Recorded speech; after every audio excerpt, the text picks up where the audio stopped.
घग्घा घट बिन से घट होई, घटही में घट राख समोई। जो घट घटे घटही फिर आवे, घटही में फिर घटही समावे। घग्घा घट बिन से घट हुई। घा अक्षर से सदुर उपदेश करते हैं कि घट के टूट जाने पर फिर घट होता है।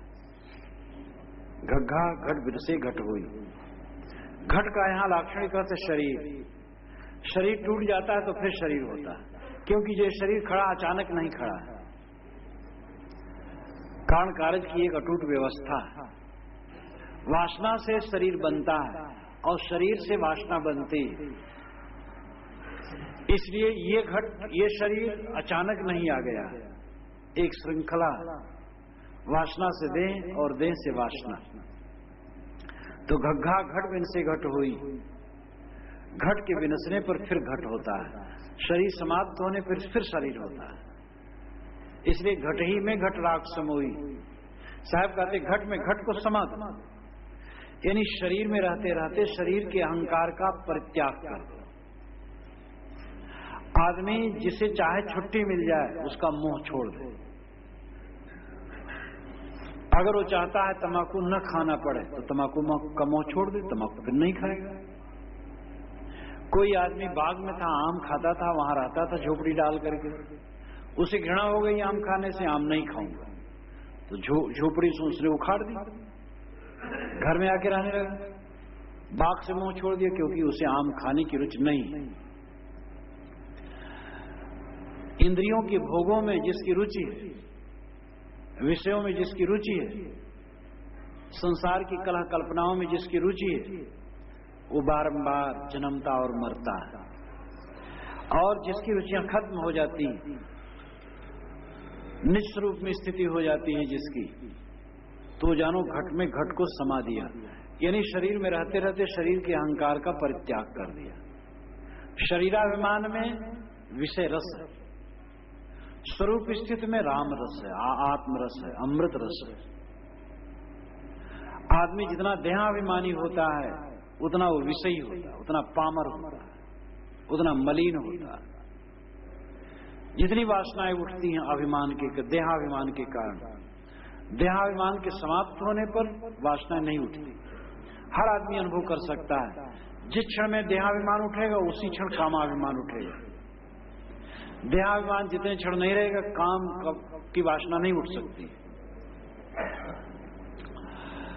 तो सद्गुरु कहते हैं कि घट में घट को समा दो, यानी शरीर में रहते रहते शरीर के अहंकार का विसर्जन कर। शरीर का अहंकार जब विसर्जित हो जाता है तब आत्म अनुभूति होती है। देहाभिमान को दूर किए बिना कोई अपने स्वरूप में स्थित नहीं हो सकता है। देह और आत्मा दोनों अलग अलग है, चेतन और जड़ दोनों अलग अलग है। शरीर तो उसी प्रकार है जैसे मकान में रहने वाला मकान मालिक मकान में रहता है,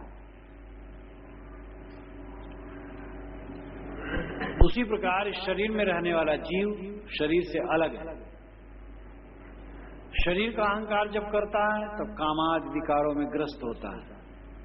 शरीर का अहंकार छोड़ता है जब, तो अपने स्वरूप में स्थित होता है, अपनी चेतना में स्थित होता है। इसलिए साहब कहते घट ही में घट राख समोई। शरीर में रहते रहते शरीर के अहंकार का परित्याग कर दो। जो घट घटे घटे फिर आवे, घट ही में फिर घट ही समावे। साहब कहते जो घट घटे, जो घट में घटेगा, शरीर में रहते रहते क्षीण होगा। घटना नाम क्षीण होना, पामर होना, मलिन होना, पतित होना। शरीर में रहते रहते जीवन यात्रा में पतित होता रहेगा, तो घट ही में फिर घट ही समावे, फिर घट में घट समाएगा, मतलब फिर माता के गर्भ में जाकर के देह धारण करना पड़ेगा। ये सारे अलंकारिक वचनों में सार यही है।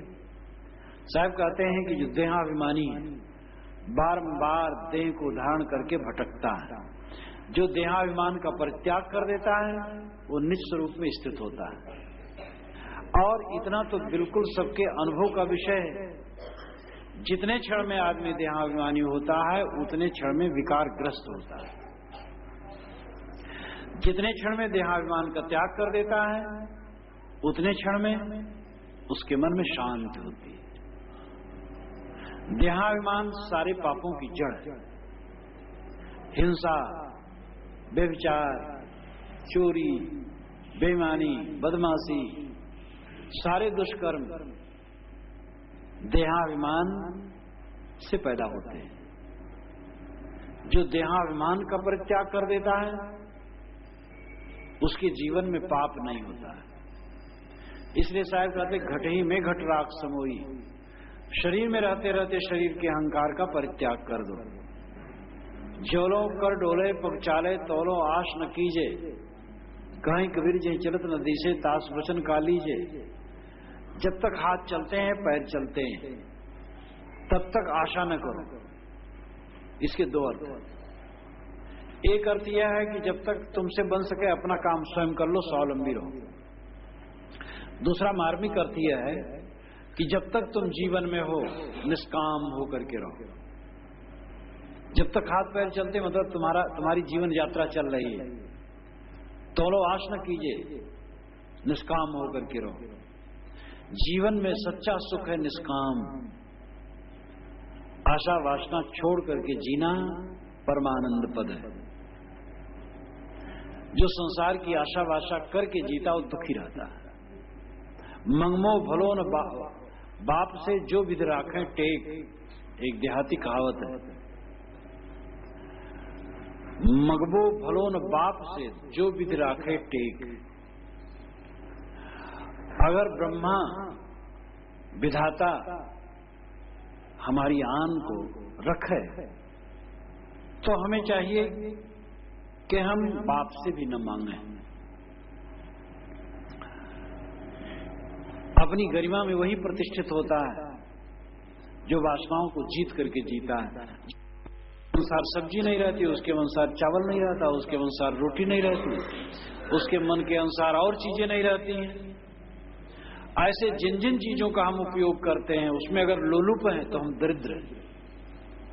हमारी दरिद्रता तभी मिटेगी जब लोलुपता खत्म। और यह दरिद्रता दुनिया की संपन्नता से नहीं मिटती है किंतु विवेक से और त्याग से मिटती है। इसलिए साहब कहते हैं देहाभिमान का त्याग करो। अगर मोक्ष चाहते हो देहाभिमान छोड़ो। मोक्ष का मतलब है जीवन में ही रहते रहते परम विश्राम, परम शांति। देहाभिमान के त्याग से ही परम शांति मिलेगी। देहाभिमानी आदमी जलता है रात दिन।